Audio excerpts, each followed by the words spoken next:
Welcome to the Heelcast. Yes, we are back from a long hiatus. That's not going to happen anymore because we are going to be giving wrestling reviews every week going forward. Joining me tonight is none other than AEW Dude. How you doing? Hurls, it is fantastic to be back, buddy.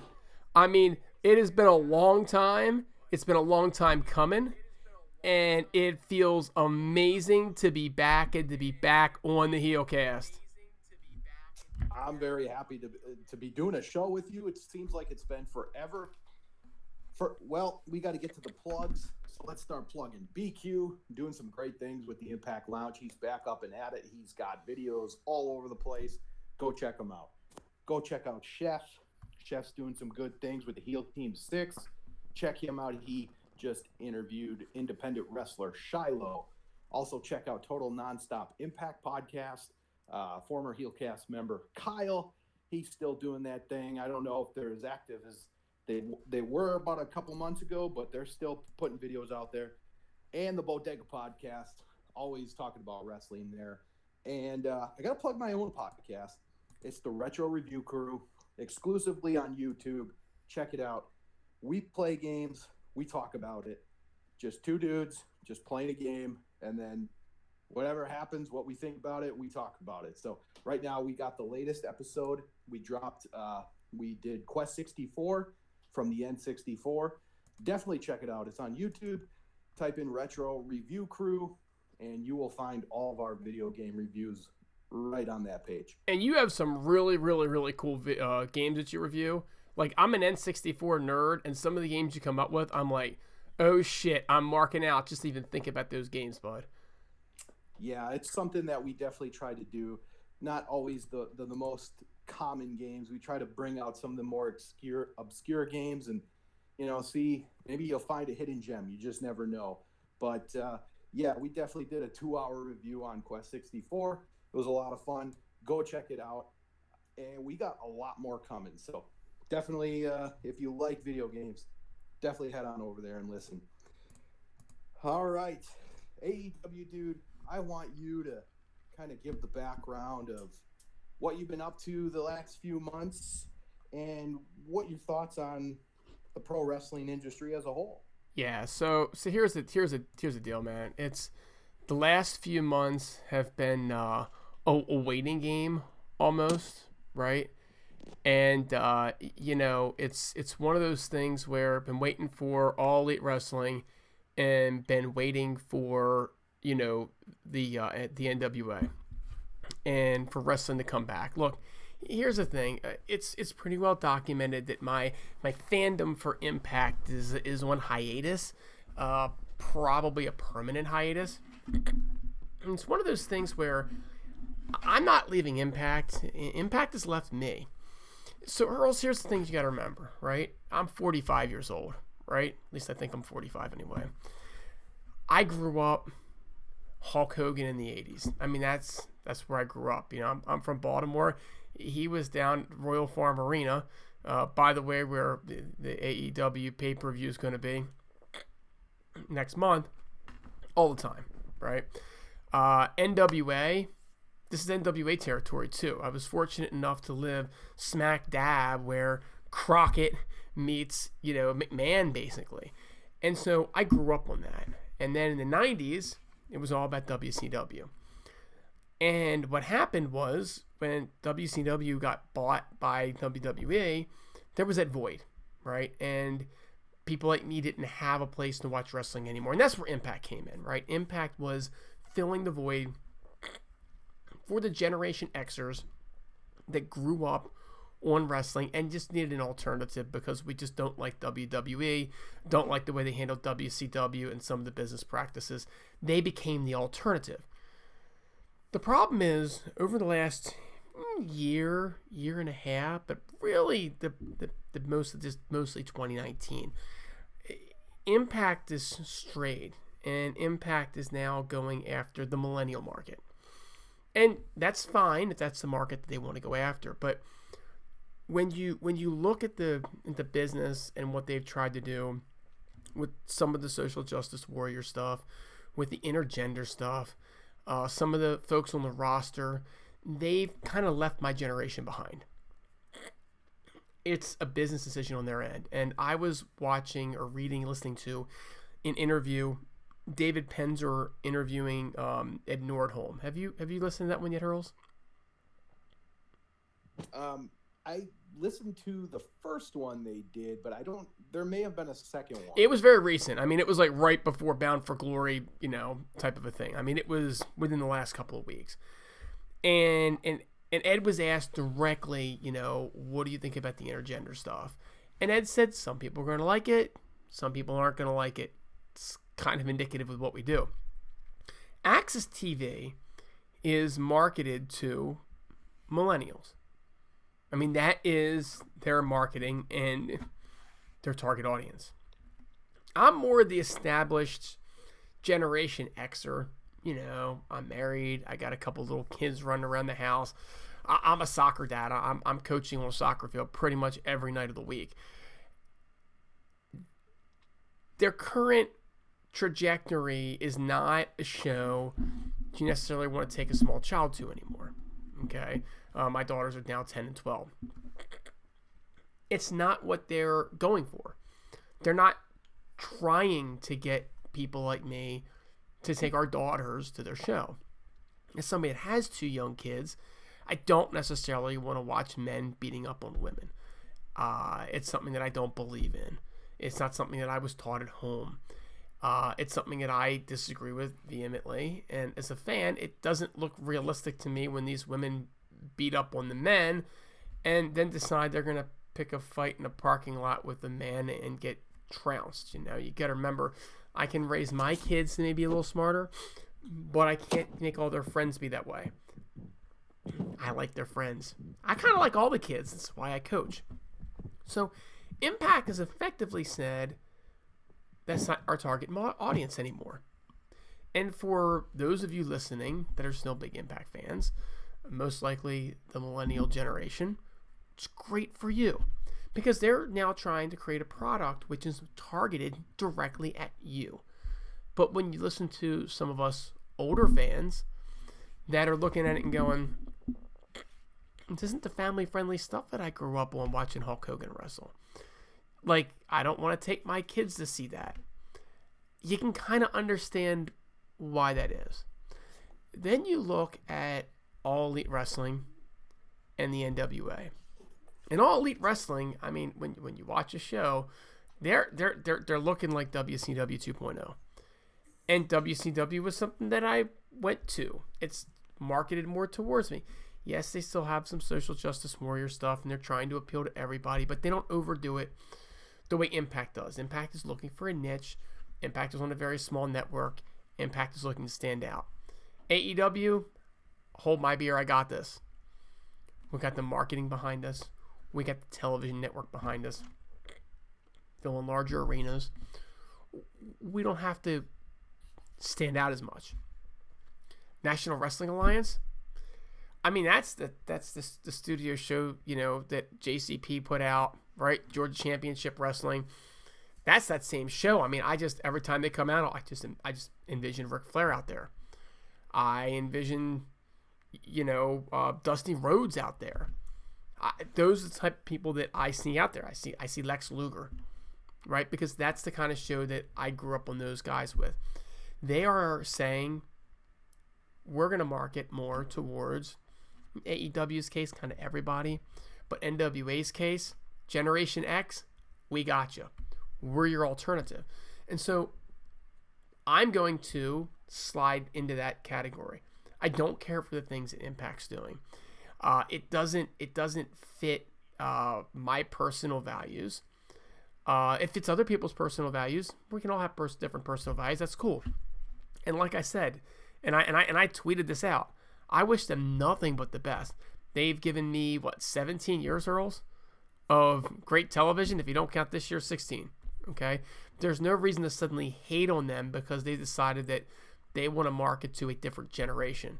At the same point in time, they bought a television network that caters to that generation, and they made it very clear that their product is going to continue to cater to that generation to a point where it's no longer for me.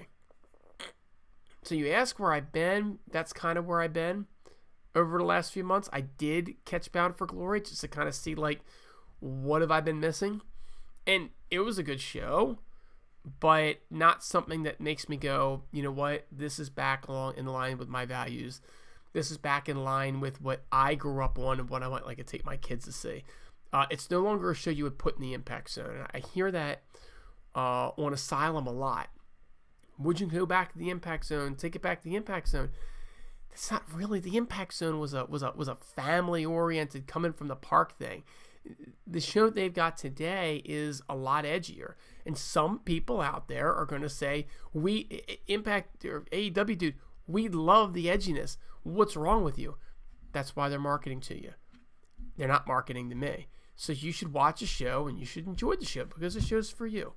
But it's just not for me, and it's not for a lot of Generation Xers. And we're seeing this, Hurls, on Impact Asylum, where the Generation Xers are raising their hands and going, "Peace out, guys, I'm going." So that's where I've been, my friend. Well, very good. I mean, you explained your point, and I think you came across the listeners as to why you're not watching anymore. Me personally, there's things I like. There's some things I don't like, but I'm still pretty entertained by the product as a whole, because when I really got into wrestling, it was starting to cross a lot of boundaries and be that edgy type of wrestling. I mean, we grew up with, I grew up in the early 90s. That was my first taste of wrestling. I loved the crazy characters and the good guy, bad guy. But I think as the late 90s came, we got the Attitude Era. And, I love seeing that style. I really do. And that's kind of why, I gravitated. I'm with you. I was definitely a WCW guy through and through, especially when TNA came around. There was nothing. Then TNA came, and it reminded me of WCW a lot. Kind of like how AEW reminds you of WCW. I think TNA really reminded me of WCW, but also had a lot of those aspects of the Attitude Era from WWF. So, I'm still really liking a lot of things Impact's doing. I love what they're doing it from a business standpoint. I know some people may not like it, but I think the company is a lot stronger today than it was 5 years ago. I mean, there's definitely no question about that. And I think... Hey, Hurls, it is definitely run a lot better than it was ever under Dixie Carter. Let's not kid ourselves. Just because they're not marketing to me does not mean that they're not doing a better job at running that company than it has been in the past. There is no denying the undeniable. Definitely. And I think with me, about 4 or 5 years ago, I was having trouble watching Impact, and I'm not going to lie, because I didn't know if it was going to be around in 2 months. I really didn't. And it was kind of like hindering my enjoyment from the product, which really sucked. But it seemed like the dirt sheets were just out to get Impact around that time. I mean, the World Title Series, I had no clue. I thought they'd be done. I was like, okay, this is just a way to right. It just looks like you're going through the motions. There's no creativity going on. So, that era, that time period was pretty dark. I don't know if that's what it's like for you. Maybe, I mean, you have options now. So, well, and that's the difference, right? Back in the World Title Series days, we lived and died by Impact because it was Impact and ROH. If you could, and I've always liked ROH. I like what they do, but I haven't watched the show in years because it's just kind of hard to watch. It's not good. But we didn't have any other options. Now we've got great options, and you've really got to cater to people when they have options. But they're definitely run better. And the World Title Series is the worst period in any wrestling history that I can think. I mean, even WCW in its darkest day. I mean, the World Title Series is just complete garbage, man. It really was. I mean, you're just watching matches with no storyline, nothing. It was just match after match after match after match. And not saying the matches were bad, but you could just totally tell they were phoning it in and, maybe just waiting for that Pop TV deal. But that around that time, all the negativity around the brand, just everything was just at an all-time high. And I really was considering just dropping wrestling as a whole. Thank God that passed. But right now, I mean, right now, with the way Impact runs, they have, Impact every week. They got the Twitch shows once a month. They got the Impact Plus events once a month. I mean, there's way more positive. The tapings are only 2 days in one arena, and then you're off to a next arena, which is nice. Sure, I'm sure they would love to have it where they could be like AEW and travel, week to week. But I love the baby steps that they've taken since they've acquired the brand. So I still enjoy a lot of the wrestlers on Impact. I love the fresh new talent that they bring in, maybe besides a few, but I think they're really doing a good job at bringing a high work rate. I mean, a lot of people have high work rates nowadays, but the ones that have Impact have brought on for the last year, I've really enjoyed. Mainly when I talk about, my Twitch reviews or my Impact Plus reviews, a lot of the guys that weren't signed are now signed. So I think me and Scott D'Amore at least have a common ground when it comes to that, at least. So, yeah, right now I'm enjoying wrestling for the most part. I've watched I think I've watched 3 episodes of AEW. We'll get into it as it goes on, but I guess I'm just not like there yet with the roster. I think that's one of my main complaints. I love Tony Schiavone being back on TV. He's my favorite broadcaster by a mile. So I'm really happy with that. I think they have taken some things. They've compared some things to WCW. So I really do enjoy that aspect. But there's still some other things that I'm not totally on board yet with them. But you know what? I'm not closing the door on giving them my full support. But as of right now, I'm still an Impact guy. And at least for the time being, it remains to be the same. And what's really odd is that then you look at the NWA, and the NWA's roster is like literally, like Impact circa, what we say, 2013, 2014, something along those lines. Yeah. So I mean, it's like, I mean, they are just literally Impact 2.0 with the roster, but the presentation of that product is so much different that it's very odd. But those guys, they make it work right down to Aaron. I guess I'll call him Aaron Stevens, but Aaron Rex, who I did not think would translate well to that product at all, has actually done a fairly decent job and made me forget exactly how much, I don't want to say despise, because I did not like him in Impact, but how, I don't know. He's actually doing a good job. Like, there was something off about him when he was in Impact. But he's been out of the business for a while, and they brought him back, and he's doing a great job with it. I'm really happy that he's found a second home, so to speak, because the guy was pretty much finished with wrestling. But thankfully for new promotions, like, well, I don't want to say it's new, but you get my point with NWA. Sure. He's found a home, and that's good. I want every wrestler to keep their careers going as long as possible. So I'm glad he's kind of landed on his feet. And they have one wrestler in NWA that, I'm sorry, does not fit the mold of the NWA. And he hasn't been on TV in a while either, but he needs to be on my TV. And you know what I'm talking about, right? Oh, boy. Are we talking about Eli Drake? Mr. Anderson. Oh, yeah. Anderson. Eli Drake translates to any show you could. I mean, you could put Eli Drake on the Muppets and he'd do fine. But Mr. Anderson, I love Mr. Anderson. I always did. I'm glad he appears to be healthy, right? And when I mean healthy, I don't necessarily mean like straight up physical healthy. He obviously had some addiction issues that he was dealing with, but he appears to be better, right? So, which is awesome. But he's just an incredible talent, a guy that is just so much fun to watch. I need to see more of him in NWA, though. He's just not built for that studio arena. I'm just wait, and the microphone is just it's got to drop from the ceiling, Hurls. It's not the same when the mic doesn't drop from the ceiling. It's not happening there. But but they're Impact 2.0. And you know, the other neat thing is, and you made a comment about AEW and having an issue with some of their roster, a lot of new faces, okay, and these guys, when you actually watch them, they're actually pretty damn good. Now I understand if you're not invested in them, it's hard to get into them, right? But when you watch the wrestling and the work rate, these guys are actually pretty darn good. NWA is the same thing. They got some new faces, fresh faces that I haven't seen before. They're actually pretty darn good. And it's amazing what the talent that's out there and the amount of talent that's out there and how good. And Impact, let's face it, they're all fresh faces too, my friend.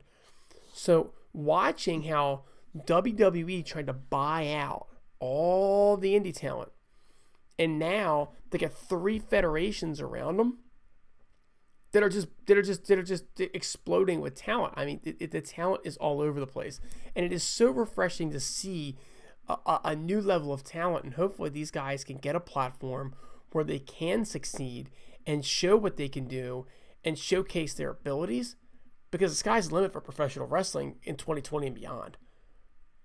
Yeah, it really is. I mean, it's just booming. I think it's funny that when we're talking about the World Title Series, the wrestling industry really looked pretty bleak. I mean, you had WWE just buying out everybody that was on the TNA roster at that time. After going, 10 years from not touching any TNA talent, all of a sudden, hey, the shiny new toy, we got to have it. And WWE was trying to just basically corner the whole world. That's what they were literally trying to do with their NXT UK. And, they're still trying to branch off with the NXT brand. But, man, I think it kind of backfired on them, because now look what you created. You created AEW, kind of. And, Impact's finally, they got a strong home, a strong owner. And, you just branched off NWA now, who's doing things a little different from AEW and Impact. But nonetheless, they got a lot of nice talent over there as well. So I think it's a really healthy market. I think we've got so much options right now to watch wrestling. So what's your take on Billy Corgan? And I gotta say it, because Dave Lagana said it too, and that's a little disappointing, because I absolutely love Dave Lagana. But what's your take on their statements about, we will work with anybody, but we're not going to work with Impact Wrestling? Like, how does that sit with you? I think it's a little jealousy, to be honest. I think it's a little jealousy, a little bitterness, and I think what do they say in wrestling? Never burn bridges, right? I mean, I feel like it's impossible to burn a bridge in wrestling. I mean, my God, Jeff Jarrett's in fucking WWE, dude. That's true. I mean, like, true. The fuck? Yeah. I think, I don't think it's a smart move, and they're not going to tell anyone what happened or what went down or what. I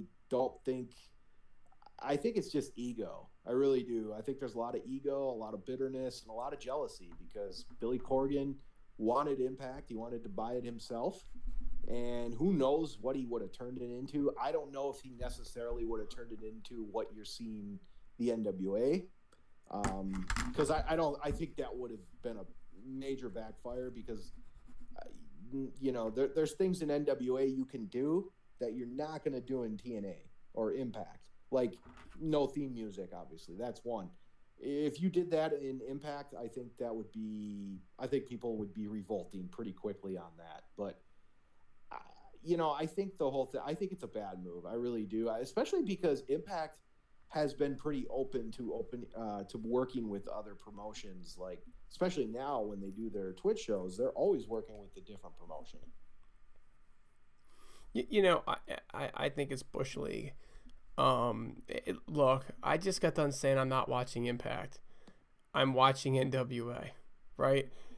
But folks, you can look at something and you can look at it objectively, and objectively speaking, there's no need to say that out loud.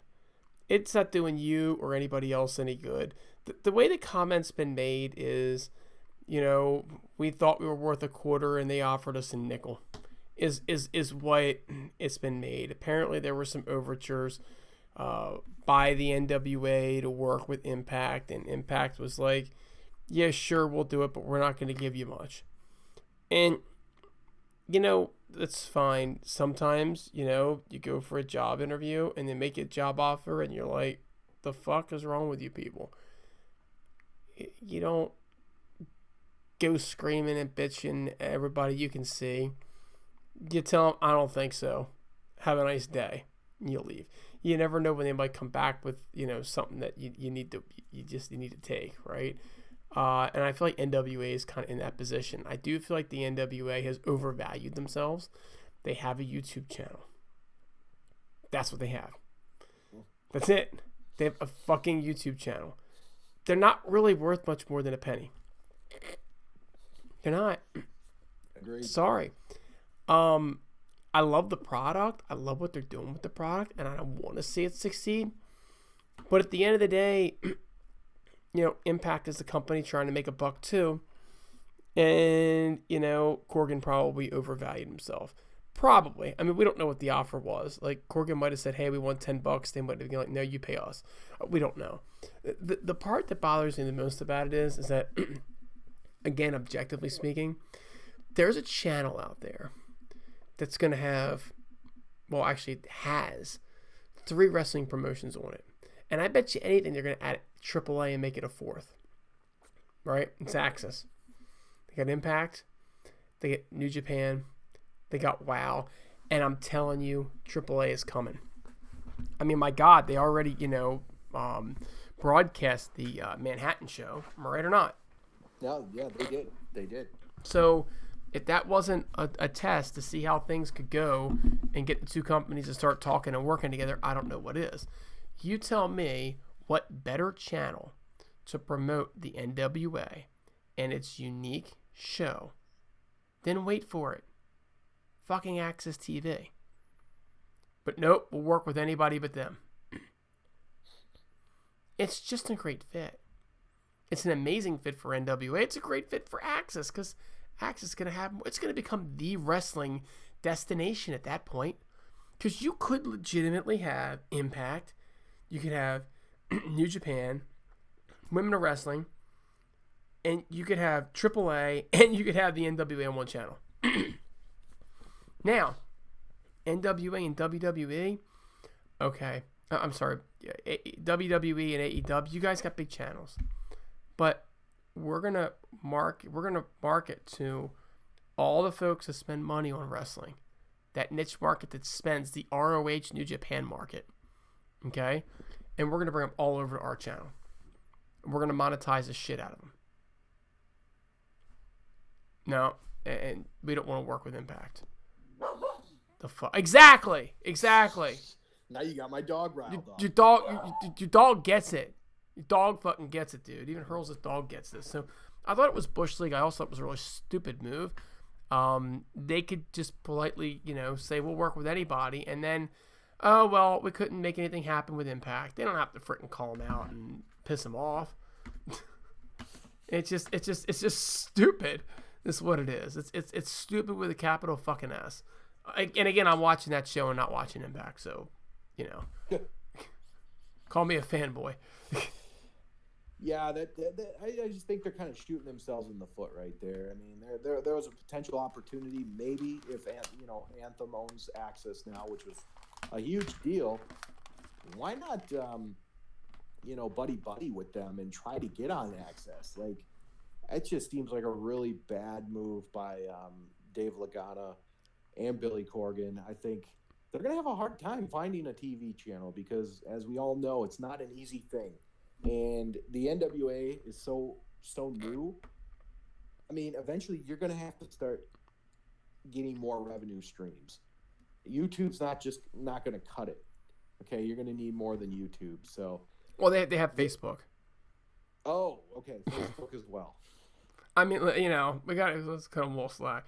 I mean, they don't have to kiss Impact's ass to try to get on Access. They don't have to go butter up to Anthem. But, keep your friends close, keep your enemies closer, right? Right. No, that's very true. So, I think it was a bad move on on NWA's part. I don't know. I think they could. I think they're going to keep pumping out power, which is fine. But I mean, a year or two down the road, I mean, you're starting slow. I totally get that. But a year down the road, you're probably going to want to try to get on a TV channel, and I think that's just that you're really hurting yourself there. And for some reason, I seem to get crucified for saying this all the time, but they're not going to get on a channel with those graphics. Like, I'm looking at the Heelcast logo on my screen and it nice smooth lines. Everything's intentionally blocky there. It literally reminds me of my old Commodore 64, which is kind of cool for the first couple minutes when you look at it, guys. But after a while, you're just like, look, it's fucking 2020. All right, I know it's not quite 2020, but it's damn near close, right? And that is like 1980. You got to come out of 1980. It's like 40 years ago, right? I mean, this shit is that dated. So they really need to up their game a little bit because they're intentionally bringing their game down. And the television station is going to look at it and go, I can't put this shit on my channel. Yeah, it's almost like they're doing a classic show every week. Like WWE used to have those classic Raws, okay? It's like NWA is doing that every week. And this is hilarious that you brought up the Commodore 64 because me and the guy who does the retro review crew with me, we were talking about possibly buying one of those new Commodore 64 classics that just came out. What? Oh yeah. What? They just released the Commodore Classic 64. Fuck, I'm getting one of those. Yeah, 50 preloaded games on it. It's like a mini version of it, and you can plug it. It's got HDMI and all the good stuff. But that's just kind of funny how you brought that up. But I totally agree. I think it's just like Billy Corgan's living the nostalgia factor for himself, but he's not thinking about the future, and that's a big problem. I just think like you gotta adapt with the times because, I mean, unless he's really appealing to the 50 and older crowd, that's a limited market right there. You gotta step up with the younger audience because the younger audience isn't really gonna know what the NWA is unless they're like, the rare historian. Okay, but long term, I just don't see that working out too well. Sorry, man. This thing's got freaking California games on it, man. Yeah. Street Sports Baseball. Are you fucking kidding me? Street Sports Soccer, Street Sports Summer Games too? Yeah, man. Holy shit. And I'm buying this. I believe you can put new games on that as well. They have like a feature on there where you can preload games from the internet on there too. So it's a pretty cool. I was looking at it. Oh, I'm buying this shit. What we're talking about, wrestling? Is that what we're talking about? Yeah. Shit. That Somewhere was, along the way. dude. I mean, you have no idea how many hours I spent behind a Commodore 64 when I was a kid, dude. Holy shit. That's fucking amazing. I mean, that could be its own podcast just on the history of that thing. How it was really the first gaming system, even though was never intended to be a gaming system. I mean, the Atari 2600 preceded it. That was really the first. That's true. I already have my emulator for 2600, but anytime you want to talk about Commodore 64s, I promise you this, you don't know anybody that knows more about a Commodore 64 than AEW dude. Okay? I programmed the living shit out of those things back in the day. Okay? I wrote my own fucking games for those things. So, I mean, I had we're on a tangent. I had hundreds, okay, of floppy disks full of games, okay? I had bulletin board systems, downloaded games, swapped with people, went to swaps. Oh my God, those were the days. All right, let's talk wrestling. Nobody gives a shit about my Commodore 64 fandom, but I mark out big time for that machine. I think the AEW dude's got to come on the retro review crew once. Oh, talk about hell yeah. We'll Yeah. call me call me Commodore 64 dude. I will. C64 dude. Names. Like, C64 dude it is. You just call me 64 like there's an age at 99, you know what I'm saying? Oh, I love it. Yeah. I love it. But anyways, let's jump into let's go some AEW news. AEW dude, do you want to kind of talk about anything that's kind of happening with the AEW before we kind of get into the shows? They just crowned their tag team champions. SoCal Unlimited, SCU. Didn't see it coming. Wasn't particularly happy about it. Wanted the Lucha Brothers. Felt like they were the better team. Was a great match, right? But it was just like, fuck. I wanted the Luchas, but they've done some things where they've kind of, teased certain things. The Bucks losing in the first round and whatnot. So at any rate, it was pretty cool. Obviously, Chris Jericho's on fire, and we'll see what Riho does. She hasn't been featured a whole lot since she won the title, but AEW's doing fairly well. But I think you really wanted to talk a little bit about Bound for Glory here. Yeah, definitely. I would like to. We can go through the card here. I'll give my thoughts on it. So, the first match of the night actually may have been the worst, and it wasn't a good tone for Bound for Glory because I was really looking forward to the Call Your Shot Gauntlet, and basically the way Impact / TNA has always done their Battle Royal / Gauntlet matches is. It's usually 20 men, and when it comes down to the final two, it turns into a regular match. And I think that's actually been really cool. Had that happened in 93 WWF, maybe Randy Macho Man Savage might have won the thing. But I digress. But no, the Call Your Shot Gauntlet, I don't know. I mean, it was kind of predictable that Eddie Edwards was going to win it. And I think Eddie Edwards definitely deserves it. There's no question about it. Like, I've wanted him to get back in the title picture for a while. But there was a lot of people in that match where, I mean, you kind of knew, like, okay, they have no shot. Like, Swoggle. I mean, Swoggle made a return. There was a ton of comedy segments. And this the Joey Ryan stuff, the 8-man dick flip, I'm sorry. If you like it, fine. I have nothing against Joey Ryan. I think he's a really talented wrestler. But I guess like the dick flip just kind of that set the tone, kind of a bad taste in my mouth. Because, so can you take your daughter to that show? Gosh, probably not. Can you take your son to that show, really? I mean, it'd be easier, but yeah. You know what? And I enjoy it. I'm not gonna lie. I mean, it is the cheesiest, stupidest move in the history of wrestling, but it is kind of a sight to behold. And I don't mind it once in a while. I don't see how this. Joey Ryan is a wrestler that I like. But he's not made for TV. Like I want to watch him on YouTube when my kids are asleep. You know what I'm saying? Like, he's sleazy. I mean, and I don't mind watching him, but I don't want to see him on my television when my kids might walk by. And I was just thinking when you said, could I take my son to that? When we were little, we used to mock the moves of what, the wrestlers would do. Can you imagine a kid going to school and trying to dick flip on somebody? Oh, he's getting suspended. Oh, jeez. I mean, you brought up a good point there, but the Call Your Shot Gauntlet, I don't know. I will say Mahabali Shera looks a lot better. He's huge now. So he's definitely got the look now, and the timing seems to be a lot better. Madman Fulton looked like $1 million. There was quite a few knockouts in it.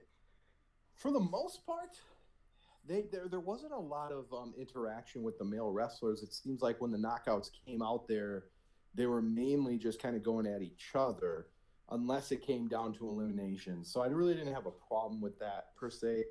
But Madman Fulton looked really good. Eddie Edwards, I guess it was a good ending at least to a below average, call it gauntlet match. So I don't know. I was a little disappointed with how it started, but thankfully the night picked up quite a bit because the second match of the night was for the tag team titles. It was Willie Mack and Rich Swann versus the North versus Rob Van Dam and Rhino. This match was really good. I really enjoyed it. These guys they put it all on the line, and I thought it was one of the best tag team matches that I've seen in a while. And I love the swerve. I love Rob Van Dam turning heel. He needed a character change. He's been doing the same thing for so long. He needed an update. And I think now's the perfect time with him. Katie Forbes, his girlfriend, he kind of plays off that persona pretty well. I love the kick, the kick to Rhino out of nowhere. The match was great. It was a good 20 minutes, just a lot of great action. What can I say? Josh Alexander might be the best signing Impact's had in 5 years. I think that much of the guy. I think he's a hell of a talent. I think Ethan Page, if you look at him, he's gotten such great shape. He's a great talker. He's a lot better than we would have ever imagined him coming into Impact as Chandler Park. The guy has just come a long way. I think the North, kind of that old school tag team vibe, really digging them. And Willie Mack and Rich Swann just ooze charisma. They're just very fun to watch in general. So that match was really good. I think everybody should go back and watch that match because it was really good. And the swerve really worked with RVD turning on a Rhino. Like, you could just tell by the audience's reaction to it that it worked. So you got boos. If you get boos when you turn heel, that's a good thing. I wasn't as into that match as you were. Now, admittedly, I wasn't as invested in it either. I'm not very invested in the North. I don't think that they're bad. They don't really do a whole lot for me. I will say this much. Have you ever seen Willie Mack on any television show or any wrestling match ever? He's not just out there having fun. And Rich Swann is just having fun. And so they're fun to watch. You hit the nail on the head. Those two are just fun to watch because they're having fun. So I do like them. And I'll say this. I think that Impact needs to really do something about their tag division and get some tag teams over. A match was good. I wouldn't say that I thought it was quite as good as what you're saying. And I like Josh Alexander. I think he's a good guy. I don't know about the best signing in 5 years. Now, I guess if you're looking at for how much they're paying him, I'd have to know how much they're paying him. You know what I'm saying? But just in general, I mean, I thought that the Pentagons just strikes me as a guy who just is like, wow, weren't we lucky to have him in Phoenix? But it was a very good match, and it definitely was better than the Gauntlet match. The Gauntlet match, yeah, it was like Eddie's going to go over, and you know what? Eddie deserves to go over. But the thing about Eddie's one of my favorite wrestlers, really ever. I've always liked him since his ROH days. But he needs to learn how to draw and go over with a crowd. He's always a fan favorite. People will always cheer for him. But he needs to learn how to carry the company. He's got all the talent to do it. And, speaking with Eddie Edwards, I think they've really, the last year and a half have really worked on that. I think trying to give him a persona, trying to make him go crazy, and then getting that character over to the point now where he's not really crazy anymore. He's still got he can kind of pull out that hardcore bag of tricks now, though. So he's more like kind of being back to the regular Eddie Edwards, but still kind of having the hardcore edge to him now. And I think that really worked, and it's helped his career out a ton. And I'm excited to see, where they go with him. And he won the gauntlet, so he can, get a title shot whenever he chooses. I don't think he's going to go after the X division. I think that's just too easy. I know Ace Austin has the belt right now, and he's feuding with them, but I think there might be a little swerve there. He might go for the heavyweight title, but we will see. I do like the fact that they have, tried to get him that edge. I think that's fantastic. What I'll say, though, is that if I'm Eddie Edwards, I'm tuning into AEW every week, and I'm looking at Moxley. And I'm going, I want to be more like him. I'm not saying I want to be like Moxley, because then you're just going to be like, well, you're trying to be Moxley. But when you look at Moxley, he's kind of that crazy guy who is just in your face. And he's in your face, and he's believable in your face. And that believability is what Eddie Edwards needs. Well, I think, too, with Moxley is he's kind of always had that character since the dawn of Moxley, basically.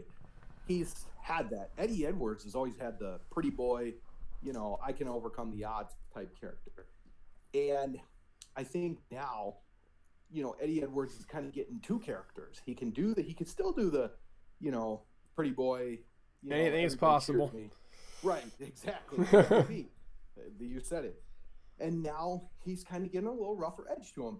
I don't think he'll ever be, Moxley per se. But no, I agree. He could use some of that, but I definitely think he's come a long way with it. He's definitely a fan favorite. I mean, the crowd was, they were obviously cheering pretty hard for him. I mean, also, let's not, going back to the Call Your Shot Gauntlet, we also had a couple, too, debuts. We had Joey Ryan, obviously. We also had Kylie Ray, which, you're the AEW dude. We don't know exactly what went down with the Kylie Ray situation, but we definitely know she's not retired, because that was kind of what was coming out. I don't have a clue what happened there. They said that she retired, and then we've read that she had issues with Nyla Rose's push, and we read that she had an altercation with Brandy. And then we also read where people say that she's never had a problem wrestling with Nyla Rose before. And then Brandy seems like a pretty hard person to get that much of an altercation with, and Kylie seems pretty nice too. So something happened, and the theories are all over the place, and nobody's talking, and that, my friend, is a good thing. We don't need to air our dirty laundry on social media. I am so fucking sick of everybody laying everything out on social media. Okay, go no further than the president and trying to impeach him on social media like that shit. We shouldn't know anything about it yet. The inquiry should be done before we hear about it. But nope, it's all social media, and everything gets done on social media. That's just one very famous example. You picked another example, and it's the same freaking thing. So, do your business, but keep it off of social media. Keep it out of the public spotlight. I tip my hat to Kylie Ray, and I tip my hat to AEW for whatever happened. They resolved it in a way that none of us need to know about it, and it's none of our goddamn business to know about it. So, for once, somebody got something right, and it doesn't happen often anymore, Hurls. No, never, not hardly ever. So, yeah, I mean, Kylie Ray's been around the Midwest area, so like I do know quite a bit about her. I've seen a lot of her matches, so I think that's a good get for the Knockouts division. I think if they push her the right way, and she's not like overly, her gimmick is kind of like happy-go-lucky kind of.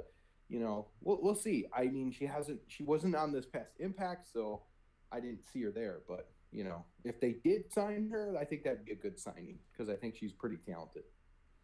So, the third match of the night was another match where it kind of impressed me, where it was Taya defending her Knockouts championship against Tenelle Dashwood. So I watched. She was known as Emma in the WWE back then. I thought it was Tenille. No, her name was Emma. No, I thought it was Tenille, not Tenelle. Oh yeah, Tenille. I'm sorry. I much like you, I'm actually battling a cold myself, so it may have come off kind of strange. But Tenille, yes, Tenille Dashwood. She was known as Emma in the WWE. She had a really goofy character to start off. Like, she would come out to this song. It was kind of like a weird dancey song and do this stupid dance. Typical WWE crap. And then WWE basically tried to change her and make her more serious. Well, they kept doing a lot of start and stop pushes with her. and it really never really went anywhere. And then she had her last match against Asuka, and I heard it was her best match in WWE, like one of the best. And then that week she gets released from the company, and then she goes to Ring of Honor. I don't know what she did in Ring of Honor. I don't know if you do, but she, since she's been in Impact, she's been doing pretty well. Her match with Taya was pretty good. Like, it impressed me. I had low expectations, so I probably thought it was better than maybe some, but I think the crowd was into it, and I thought it was pretty good. I think Taya is a great champion to begin with, but Tenille, she impressed me. Like, she can definitely go. I don't think she's a top talent, but she's definitely one that deserves to be there. But weren't you just really, really happy that Taya won, because the rumor had it that it was her last match in Impact? Yeah, we were hearing things like she signed with NXT and whatnot, and that was definitely, well, at least not true at that point and at this point. So, yeah, I was actually pleasantly surprised that Taya won. So I'm glad she still has the title, because it's also another one of those things where, in the past, TNA and Impact would always put the title on, the newcomer, the hot newcomer from WWE. So I'm glad that they didn't do it this time. So glad Taya won. I'm glad to see her keep the belt. So then the fourth match of the night. I'm sorry, I got the order mixed up. Not that it matters, but the Knockouts match was actually second, and the tag match was third. But the fourth match of the night was Michael Elgin versus Marufuji. Now this match is not, it's not your typical Impact match. This was more of a Japanese wrestling match. I thought the match was hard hitting. I know this is not for everyone. This is not everyone's style. Not everyone loves the New Japan style, but Michael Elgin, if you want to look at a guy who's been consistent since he came in and really has had great matches with everyone he's faced, look no further than Michael Elgin. Like, his promos have gotten better too since the last time I saw him. I think he's been putting on some really good stuff, and this match, they had a really good match, really fun match.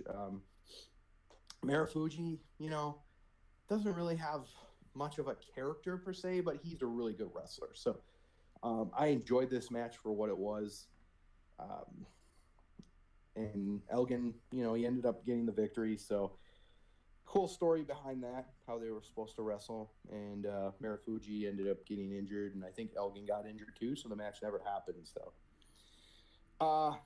okay, so the next match was X Division ladder match. It was Jake Crist defending his X Division championship against Ace Austin versus Tessa Blanchard versus Daga versus AC Ramiro. So AC Ramiro was discovered that he signed over the weekend. I've seen this guy on Twitch shows for quite a while. This guy is entertaining. He's got, he's a huge guy, but very entertaining and does a lot of things that you wouldn't think he could do. The ladder spot that he took at Bound for Glory, I don't know if did you see it, dude? I did not catch it, actually. Okay. Well, imagine, a 400-pound guy, top of the ladder, gets tilted over the top rope, goes through the table on the outside. The ladder goes almost into the crowd. It was a crazy spot. I mean, if you want to see a table break just cleanly in 10 different pieces, look at that, because that was crazy. But this was a pretty good match. Didn't really see Ace Austin winning, but Jake Crist, he was an okay champ, not that great. So I didn't really care that it changed hands, but I thought the match, everybody else, I thought they looked pretty strong. I thought Tessa did a good job here. It's a ladder match, multi-man, so there's a lot going on. So I thought it was a pretty solid match. Now, were you surprised Tessa didn't go over? I was, actually. Yeah, I definitely was. I thought she was winning it for sure. I already told you my plan because I told you what I thought was going to happen. Yep, you did. You did.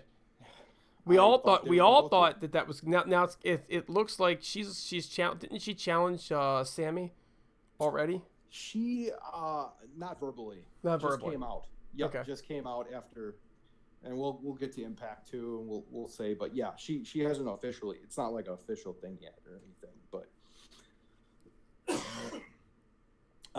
yeah, Tess I thought was gonna win, and it didn't happen. Ace Austin won, so that was kind of a surprise.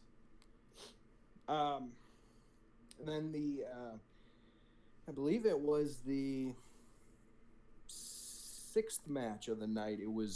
Now this one was interesting. I think a lot of people were kind of waiting to see how Ken Shamrock was going to look. He wrestled Moose. They had the big program. Ken Shamrock, man, guy pulled out, standing Hurricane Rana, did an outside dive. I think he did 2 outside dives, actually. I mean, sure, he's not what he once was in 1998, but for a 55-year-old guy to be in the shape that he's in and still do the stuff he did, I was pretty impressed.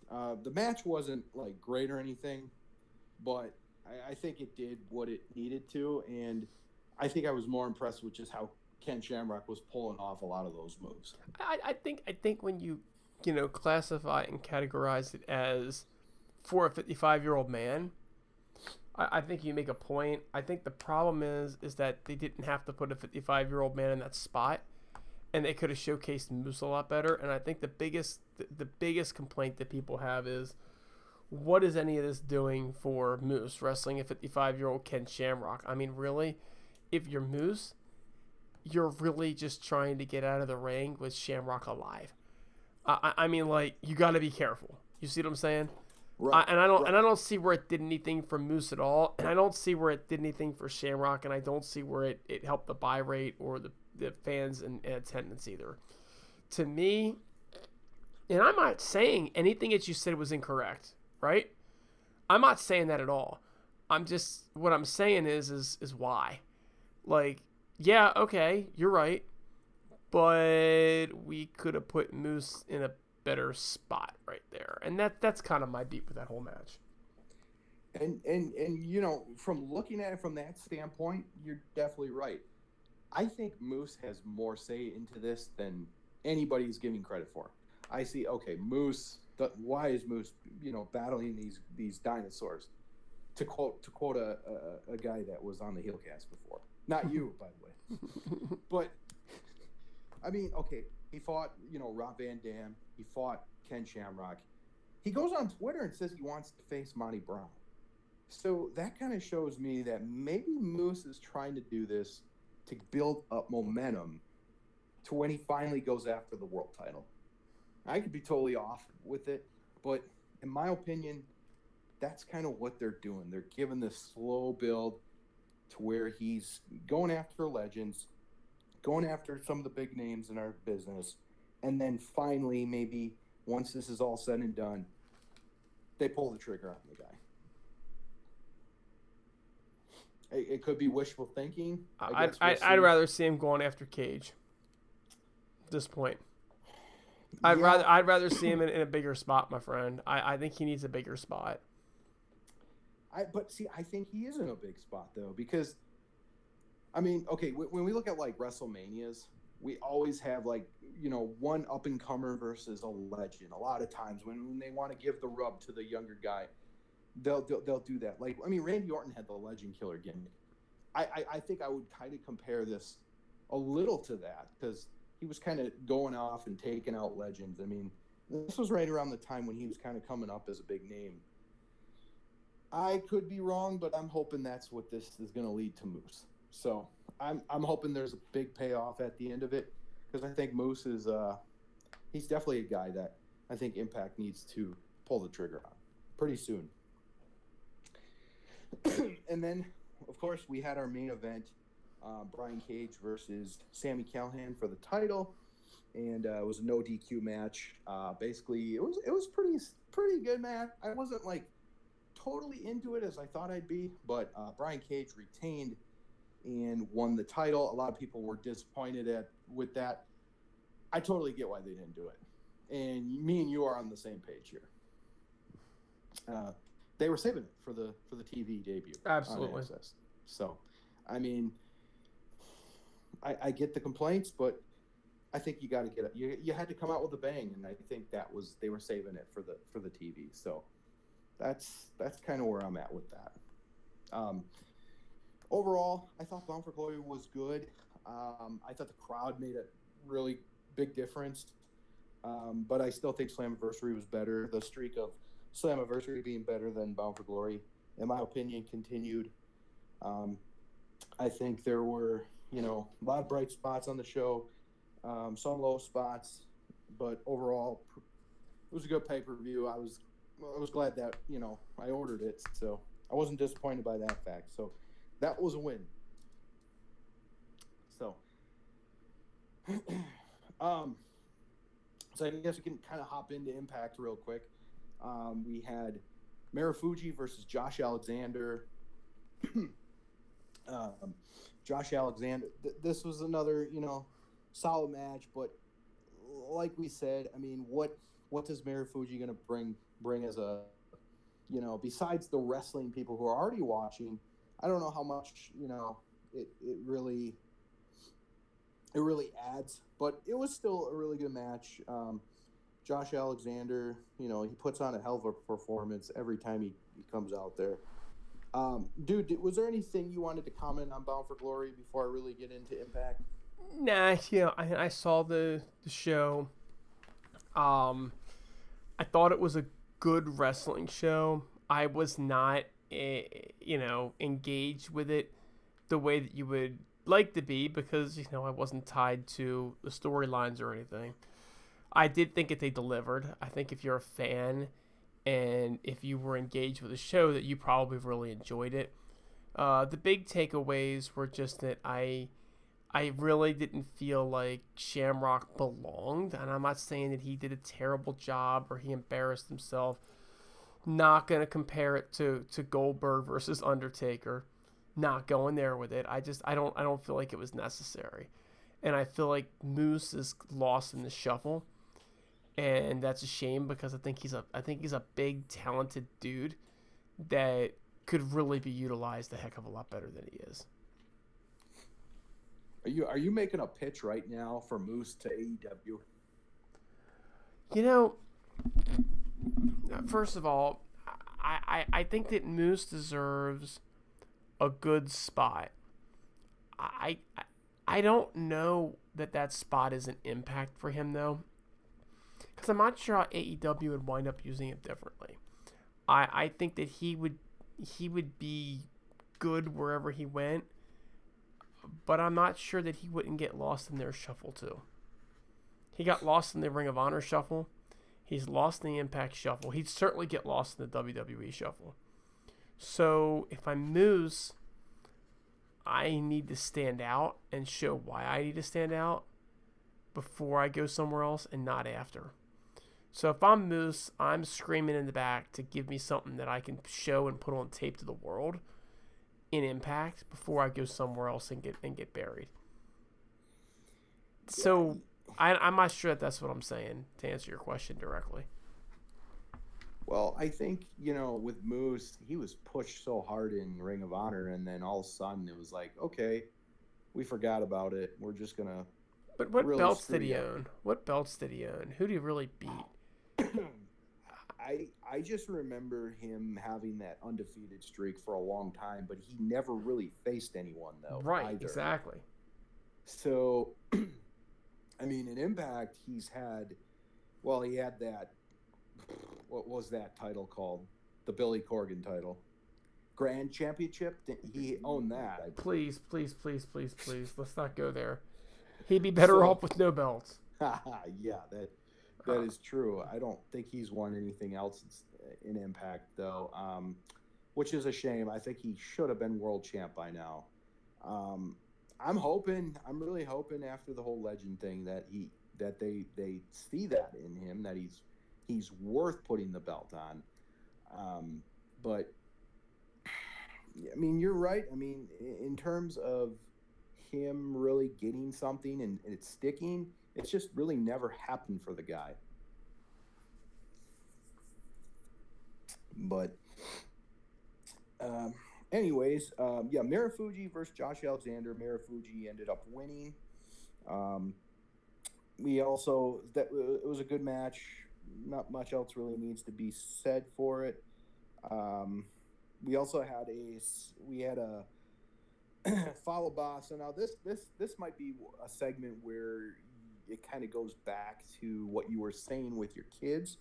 Follow Ba, he went into the club or the treehouse of the Rascals, whatever the heck they're calling it, and he basically had some of the marijuana with, the quote unquote marijuana with the Rascals. He actually started speaking.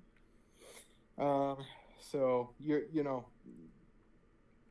edgy, obviously not.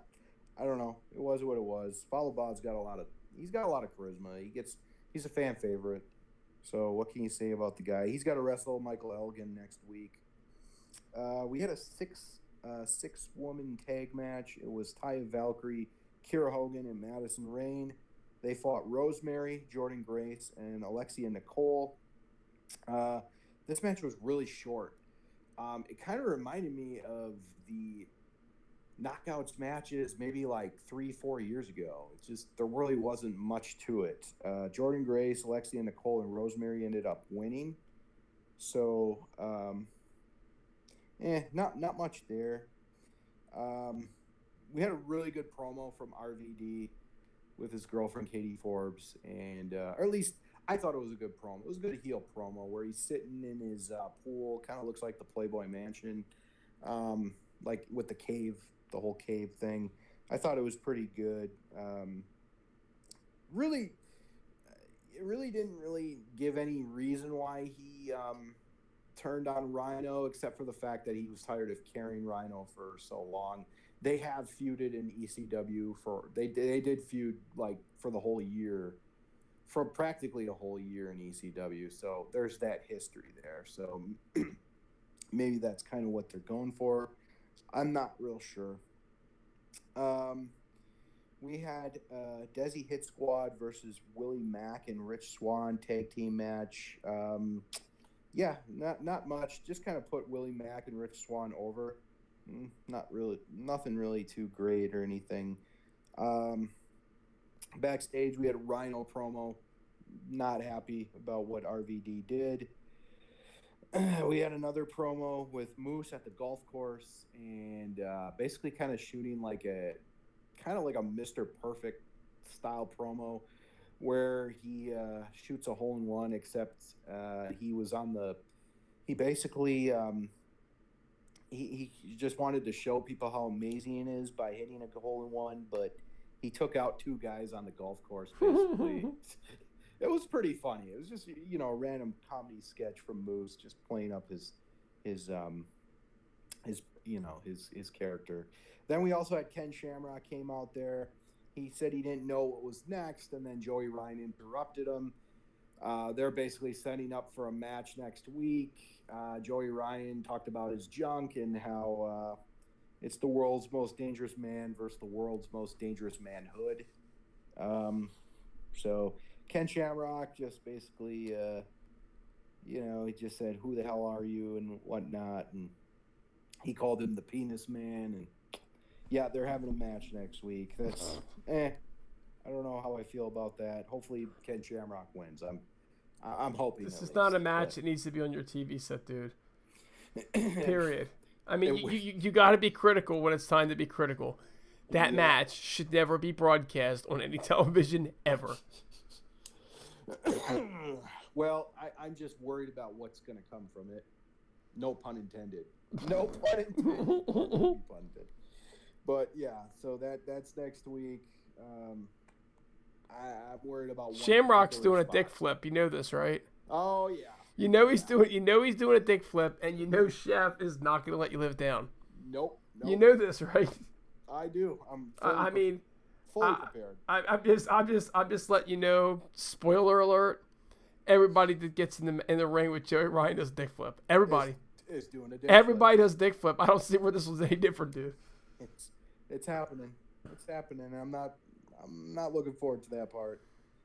Unless Ken Shamrock breaks his ankle or something, that would be obviously storyline wise. I think that would be cool. But and I do Ken Shamrock's gonna die in the ring. I have nothing against Joey Ryan either. I think he's a really talented wrestler. I liked him his first Impact run. I did too. It is just strictly the dick flip. That's the one thing that I like. I have no problem with the lollipop. Don't have anything with the creepy him trying to, if he does an intergender match, I don't even have a problem with him trying to get the ladies to touch it. It's just the move itself. It just looks so ridiculous. But somehow it got over in today's wrestling. So. I like Joey Ryan, but I don't want him on my TV. He's a guy that I watch his YouTube clips. I got no beef with that. I got no beef with him individually. I am not an intergender fan, but I do appreciate the fact that he puts himself out there to be the one to lose to women. And I like the fact that he doesn't mind looking like an idiot. And he doesn't mind making fun of himself. But at the end of the day, he is not made for television. He's made for porn. He's just not. Exactly. He's a YouTube clip guy. He's an indie guy that you go to, and you watch, and you laugh your ass off, and he makes a good living. There's nothing wrong with him making a living off of this, but dude, this is not a guy. This is not a guy that belongs on network television. Just doesn't. No business. And I mean, like you said, there's a reason a lot of companies wanted to sign him, but he signed with Impact because they allowed him to do his indie stuff, which totally makes sense. But I mean, in a way, he's made a solid following for himself, and he always gets pop, whether it's like me, I don't want to see the dick flip, or like somebody who pops for that move. He created all by himself, and that's impressive. He have no writers, nothing.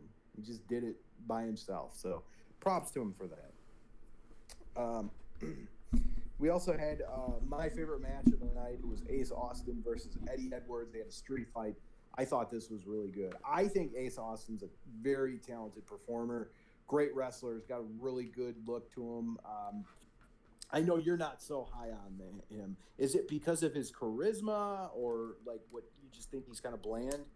I started watching him shortly before I kind of turned the product off, and he came out to the ring, and he had these cards, and he did stupid stuff with them, and then he was cutting somebody with a card, and I'm sitting there going, "This is a big burly professional wrestler.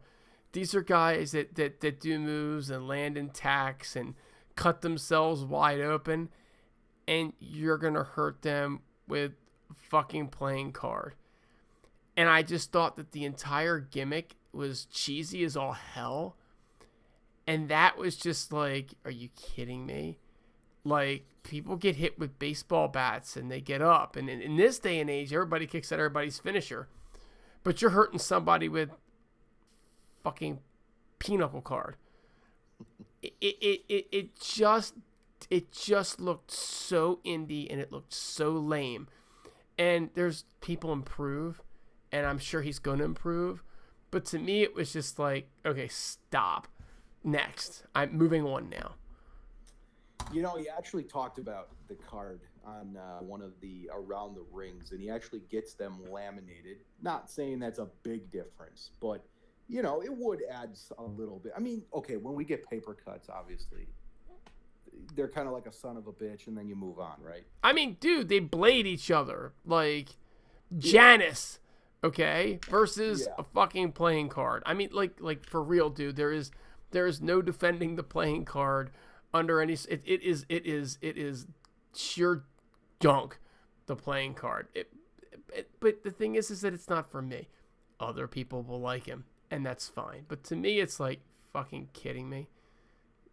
Well, he's. I don't know if you've seen him lately. He's kind of got a. He's kind of been going after Eddie Edwards' wife, basically. Yeah. And he's called the Triple X champion. He calls himself the Triple X champion. So So he and Joey Ryan, after that. is he going to be a tag team partner for Joey Ryan, or are they going to feud? I was just about to say it. But he's a really talented performer, though. If you just watch his matches, like, if you watch the one with Eddie Edwards, he can definitely have that, 15, 20 minutes. I think he's solid. He's definitely got to work on the charisma, but I think that's what they're doing with him. He's really young, too. I think he's like 20, 23, 24, something like that. So. And he's got the opportunity to improve. I mean, look, there have been guys in the past, and I was like, dude, you are complete and utter, you're just cheesy. And now it's been a couple years later, and MJF is great. Like, I saw MJF live, dude, twice. And everybody was talking, sign MJF. I'm like, look, this is the cheesiest gimmick, cheesiest cheap heat I've ever seen. And by the way, it is still cheap heat. And he does need to prove himself.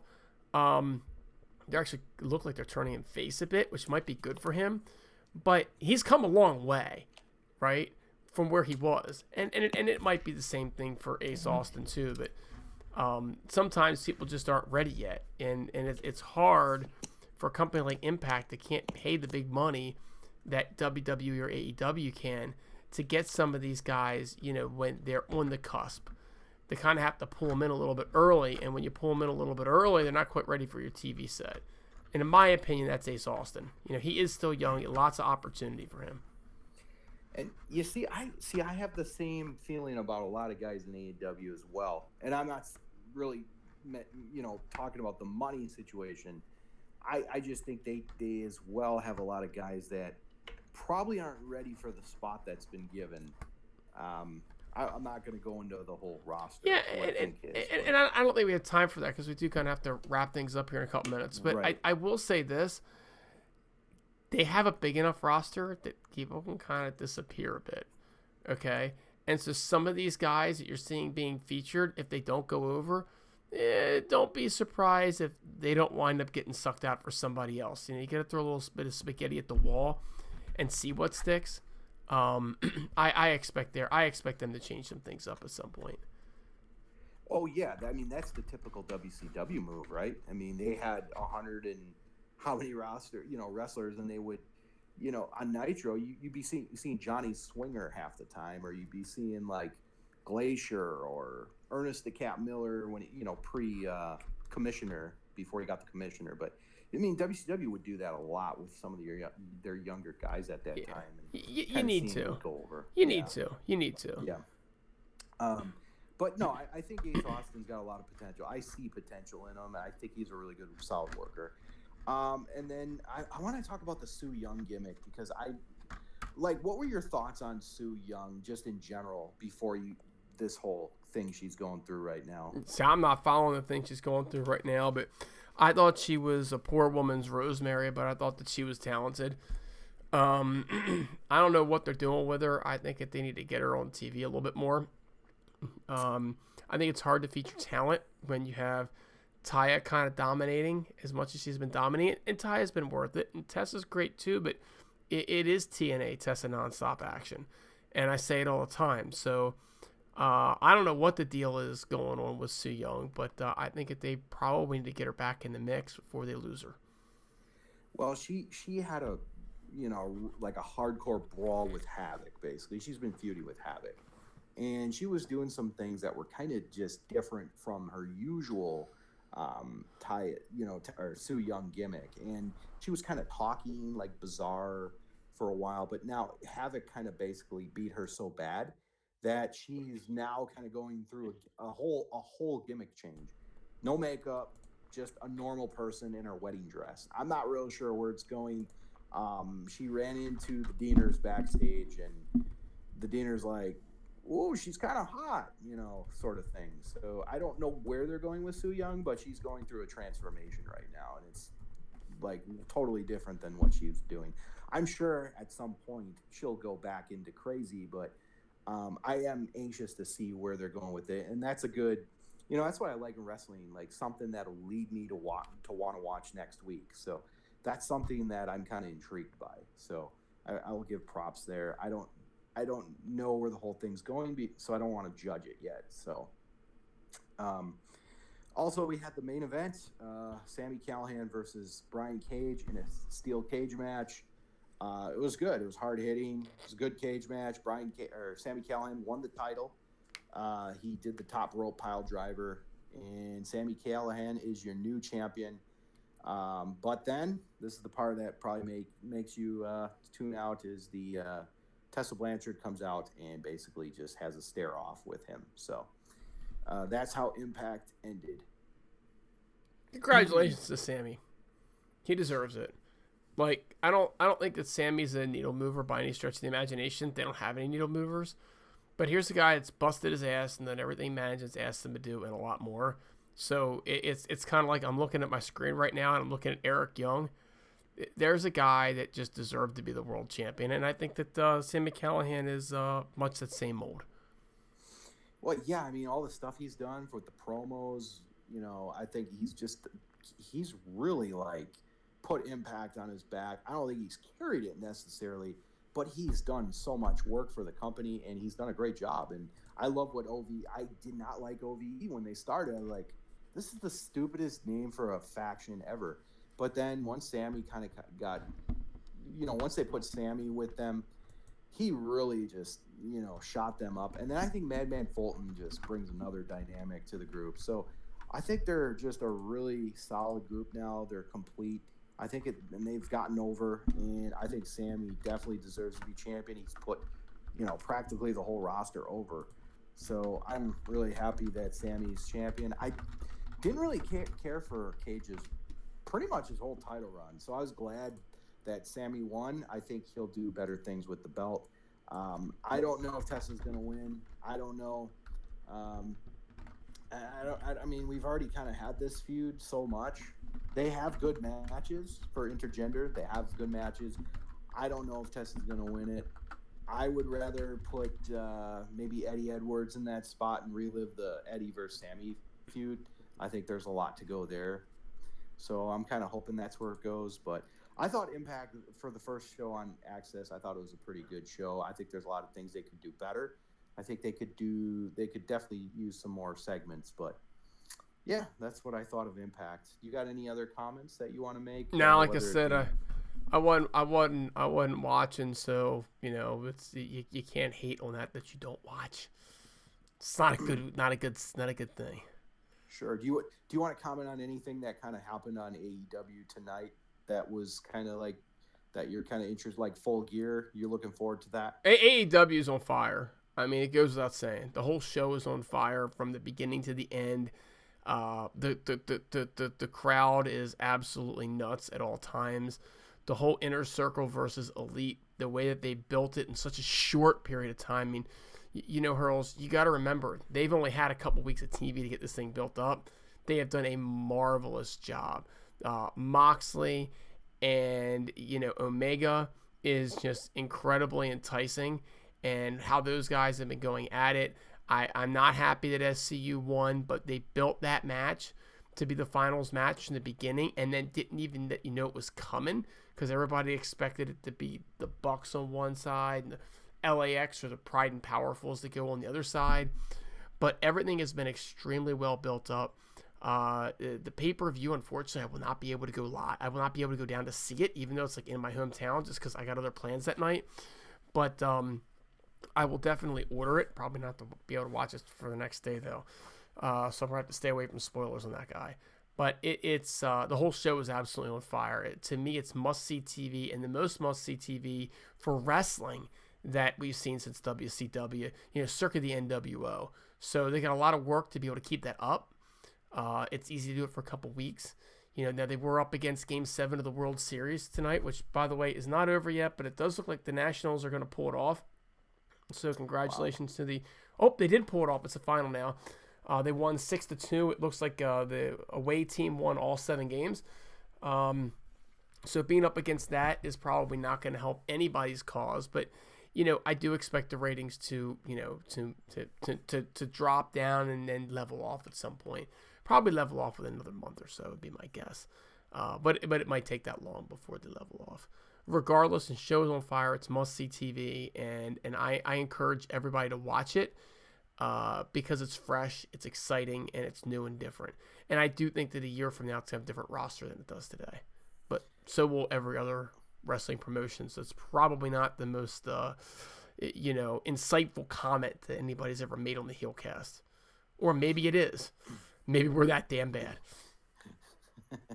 Well, yeah, I just want to say too that I'm as an Impact fan, I really wanted the bastard Pac to come to Impact. So that is cool that AEW got him and Moxley. I was a big fan of Moxley. I've seen his work. I think he's an intense wrestler. I think he's got a presence to him. That is not my problem with AEW. It's more of just some of the tag teams, some of the undercard. But like you said, they're so new. I'm sure that's not going to be their final finished product. And they also stole LAX, by the way. I'm a little sour. You are a little salty on that one for sure. Yep. The big thing with some of these guys is on the undercard is you got to remember they are on the undercard. They are not featured, and it takes a while to get invested in undercard guys. A guy like Moxley is going to win you over on day one. And I never watched WWE, and he won me over on day one. But not everybody has the talent level that Jon Moxley has to be able to do that. And the same thing can be said about the Impact talent as well. You have to be able to invest in them. And that's where having people like Jericho and Moxley and Omega and the Bucks and LAX and the Luchas will keep you watching that show to maybe get into somebody like Sammy Guevara, who doesn't really work all that well for me. Or a guy like Orange Cassidy, where some people love him, some people hate him. They use him right. He comes into the ring, he stands there, he does a couple stupid little spots, then he puts his hands in his pocket and he does some crazy dive with his sunglasses on. And that's it. He's not out there trying to wrestle a match. I don't think he's wrestled in a match yet. So people like him are going to take a little bit longer to get into. And then some people you're never going to get into. That happens. You know what I'm saying? But at the end of the day, they need to develop the show. And part of that is developing the fans into the show and getting you engaged and invested in some of these people. And a guy like Adam Hangman Page that's never had a spotlight like that before, he's killing it. Now, I've been an Adam Hangman Page mark for a long time. Like, from the very first time I saw him in Ring of Honor, when I think it was in the Top Prospect tournament, I'm like, that kid is a star. Like, no fucking shit. I'm like, that kid is a star. I know Raven Effect be like, fuck you, he fucking sucks, I can't stand him, blah, blah, blah. But Hangman Page has a presence about him. Does he remind you of Barry Windham? See, that's who he reminds me of. He does in a lot of ways, except he's cut a little bit better than Barry was. Barry wasn't cut very well. But the big thing was the time, Adam Cole was the shit in Ring of Honor. And I'm like, Adam Page is actually going to be a lot better. And now he's starting to get a chance to. Adam Cole's apparently still doing pretty well in NXT, but Hangman's like getting that opportunity to show exactly what he can do. He's also one you got to root for because he got a 4-year degree from Virginia Tech in 2 years, and then he taught high school for like 4 years while wrestling on the side and didn't quit until he got that contract and toured with New Japan. So here's a guy who's a hard worker and a smart kid besides. So it's that kind of thing. It's going to take a while to get invested in all those people. And then the ones that nobody invests in, they'll be off your TV set because that's the way the business works. And I got another question for you. How has I know it's been really short, and you probably can't really make a fair comparison. But okay, LAX, they were featured like so heavily in the tag team division. Isn't there anywhere to go but down for them? Oh my God, they were all over the show tonight. Wow. They were all over the freaking show tonight. So they are a part of the Inner Circle, which is the big heel, faction. They're on a show that's going to give them a much bigger audience. So even if they weren't, they would sell a bigger thing. But they were everywhere tonight. They were in the crowd. They were backstage. They were all over the place. Those guys are getting treated like superstars, man. And let me tell you something. Of all the things about AEW to love, seeing those two guys who are complete class acts, a couple of the nicest guys you're ever going to freaking run into. They still promote Impact, too, which I think that's really cool. They busted their asses in Impact straight through their final match. They did their jobs. They did exactly what you would want them to do. how do you not just be like so excited for those two people? Like that to me is one of the best things because they're in a program with the Bucks. Okay, it doesn't get any better than that, except for the fact that they are doing it as part of the inner circle, and they're all over the place. They're beating people up in the back.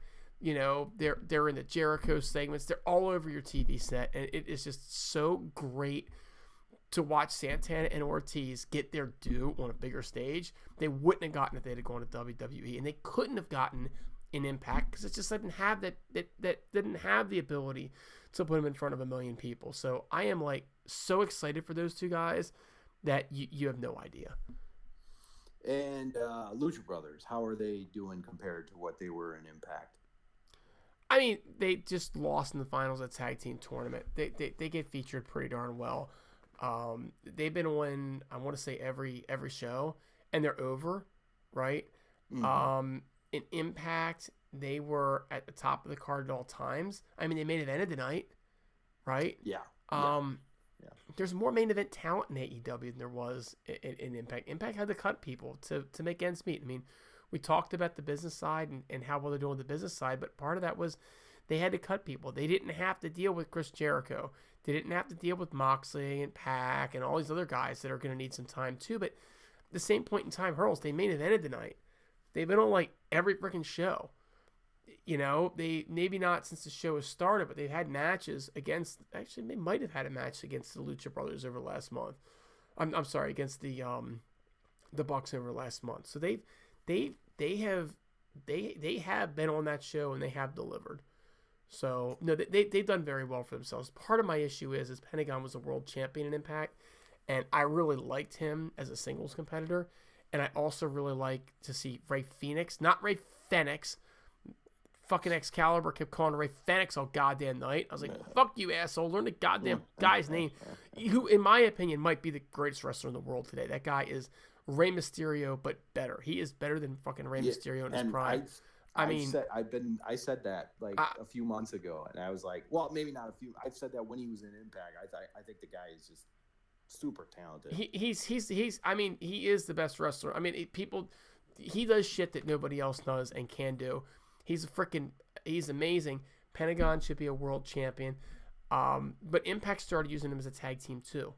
And it might be because they wanted to go to AEW as a tag team, and they said, put us as a tag team.